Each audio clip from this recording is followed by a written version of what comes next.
சொந்தங்களுக்கு வணக்கம். நான் உங்கள் இரா கதிரீசன். அறம் என்றால் என்ன? எங்கே விற்கிறது? எந்த கடையில் விற்கிறது? என்ன விலை என்று கேட்கக்கூடிய அவலநிலைதான் இன்றைக்கு நிகழ்கிறது. மாணவர்களிடத்திலே ஒழுக்கமும் இல்லை. கல்வி நிறுவனங்களிலே ஆசிரியர்களுக்கு சரியான பாதுகாப்பும் இல்லை. ஆசிரியர்கள் எப்பொழுது பிரம்பை கையில் எடுக்காத சூழல் நிலவுகிறதோ, பிரம்பு ஆசிரியர்களுடைய கையிலிருந்து பிடுங்கப்பட்ட நாளிலிருந்து ஒழுக்கம் என்பவையும் அதிகரித்திருக்கிறது. பிரம்பு மட்டுமே ஒழுக்கத்தை நிலைநிறுத்தும் என்று கூறவில்லை. அங்கே இருக்கக்கூடிய அறநெறி சார்ந்த கல்விகள் எல்லாம் இன்றைக்கும் இருக்கிறதா?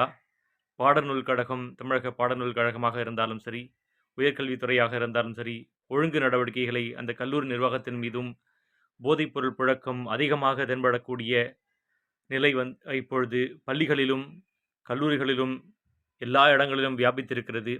அப்படியான ஒரு நிகழ்வு கோயம்புத்தூர் இந்துஸ்தான் கல்லூரியிலே போதைப் பழக்கம் அதிகமாக இருந்ததை ஒரு மாணவர் அது குறித்து தகவலை தெரிவித்திருக்கிறார். போதைப் பழக்கம் இருந்திருக்கிறது என்பதை. அதில் போதைப் பழக்கத்தில் பயன்படுத்தியவர்கள் அந்த மாணவர்கள் 20 பேர் சேர்ந்து ஒருவனை அடித்தே கொன்றிருக்கிறார்கள். நம்முடைய பிள்ளைகளுக்கு அறத்தையும், ஒழுக்கத்தையும், நல்ல கல்வியையும் கொடுக்க வேண்டியது அவசியம். இது எல்லா பெற்றோர்களையும் சாரும்.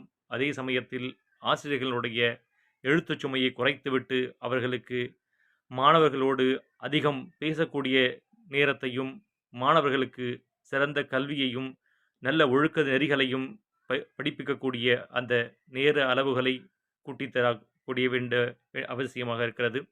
அது மட்டுமல்லாமல் அவர்களுக்கு விளையாட்டிலும் முழுமையான ஆர்வத்தை உருவாக்குவது, போதையின்மையை எல்லா இடங்களிலும் உறுதி செய்வது அரசினுடைய கடமையாக இருக்கிறது.